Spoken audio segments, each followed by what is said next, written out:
बना था।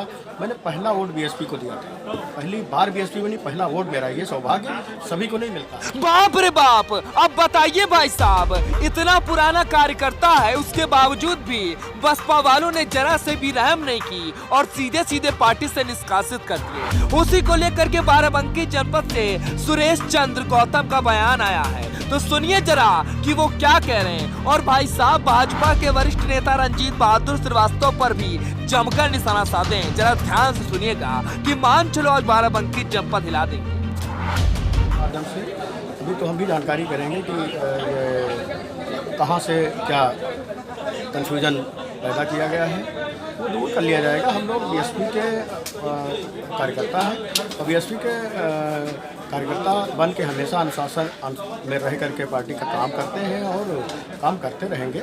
ये जो थोड़ा बहुत कन्फ्यूजन कहीं से पैदा हुआ, उसको दूर कर लिया जाएगा। हमारी अभी कई और बड़े नेताओं से बात भी हुई है, तो कहीं ना कहीं कन्फ्यूज है, अभी लोग समझ ही नहीं पा रहे हैं। मुझे भी तो शॉक लगा कि अचानक कि मेरी ये पूरी लाइफ स्टूडेंट में था। हाई स्कूल जैसे ही मैंने पास किया था, उसके बाद जैसे इंटर पहुंचा, मेरा वोटर लिस्ट में नाम आ गया 18 साल होने पर। और उसी समय 14 अप्रैल 1984 को बीएसपी बनी थी। उसी समय मैं पहली बार वोटर बना था।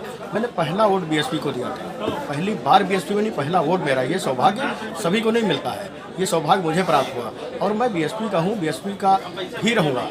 बीएसपी का कार्यकर्ता बन के हमेशा काम किया हूँ और बीएसपी के लिए काम करता रहूँगा। यहाँ पर बाराबंकी का एक जो अपने आप को बड़ा गुंडा मानता है, 44 मुकदमों की लिस्ट मेरे पास आज भी रखी हुई है।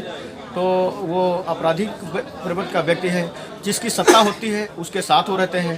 तो वो अपनी तरह न समझे कि, और जिस तरह से वो अपने आप को बहुत खुश महसूस कर रहे हैं, वो खुशफहमी इनकी बहुत जल्द ही दूर हो जाएगी। उनको ये अंदाज़ा नहीं है कि सुरेश गौतम है क्या। सुरेश गौतम एक बीएसपी के कार्यकर्ता है और सुरेश गौतम वकील भी हैं।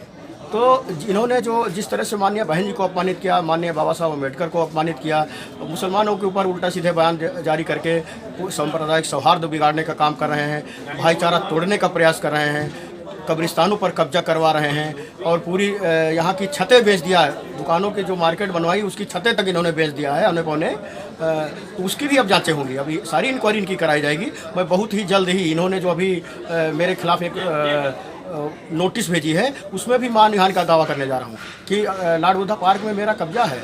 अगर वो कब्जा साबित कर देंगे, वो जो कहिएगा मैं सजा भुगतने के लिए तैयार हूँ। मेरा कोई किसी में कब्जा नहीं है। और दूसरी चीज़, वो मीडिया के माध्यम से मुझे ये पता चली, जिसकी नोटिस मुझे नहीं मिली, कि मैंने मकान को तोड़ करके हवेली बना लिया है। अरे अगर शेड्यूल कास्ट के अगर थोड़ा हमने अच्छा मकान बना लिया है, तो उस पर अगर इनको एतराज़ है, इनको कष्ट हो रहा है, तो इससे इनकी साफ मानसिकता झलक रही है कि ये अनुसूचित जाति के विरोधी हैं। मुसलमानों को तो खुलेआम गाली देते रहते हैं, लेकिन इन्होंने गलत जगह पंगा ले लिया है। एक शेड्यूल कास्ट के व्यक्ति को अपमानित करके और शेड्यूल कास्ट को की मेरी सुरेश गौतम की छवि धूमिल करने के लिए जिस तरह से ये इन्होंने खुद प्रेस रिपोर्टर बन जाते हैं, खुद इन्होंने जारी किया है कि वो मकान तोड़वाया जाएगा, ये किया जाएगा कि, जबकि वो मकान मेरा जो बना हुआ है, वो मकान आवास विकास ने बना करके हमको दिया है। उसकी रजिस्ट्री और बैनामा हमारे पास है। उन्होंने नक्शा बाकायदा पास करके और प्रमाणित नक्शा भी उसमें साथ में दिया है। और 800 स्क्वायर फीट में, मात्र 75 स्क्वायर फीट में बना हुआ है, जबकि शासनादेश है कि 1000 स्क्वायर फीट तक अगर कोई ज़मीन खरीद लेता है तो उसमें वो चाहे जैसा मकान बनाए, उसमें कोई नक्शा पास कराने की आवश्यकता नहीं है।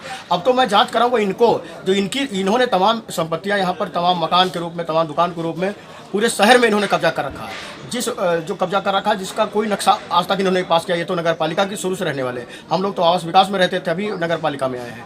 तो अब तो उसकी भी जांचें होंगी, इनकी सारी जांचें मैं कराऊंगा। और जो ये इधर जो घोटाला किया जा रहा लगातार निर्माण कार्यों में, जो केवल परत डाल करके वो की जा रही थी, इसका भी मैं जन सूचना में इसमें भी इनकी सूचना ली जाएगी। और जो भी इनके भ्रष्टाचार से और अपराध से जो इन्होंने अकूत संपत्ति हासिल की है, उसकी ईडी से, इनकम टैक्स विभाग से, सीबीआई से जांच करवा करके वो भी जब्त कराई जाएगी। ये बहुत खुशफहमी इनकी बहुत जल्द ही दूर होने वाली है। और जो मैंने तहरीर 21 तारीख को दिया, उसकी भी एफआईआर दर्ज होगी। और अभी मैं एक और जो इन्होंने हमारे ऊपर अटैक किया है, जिसमें इन्होंने ये मकान गिराने की बात की, इस पर भी मैं अभी एक मुकदमा दर्ज कराने जा रहा हूँ। और जो हमारी छवि धूमिल करने का प्रयास किया है, उसका एक अलग से मानहानि का मुकदमा कोर्ट में करूँगा।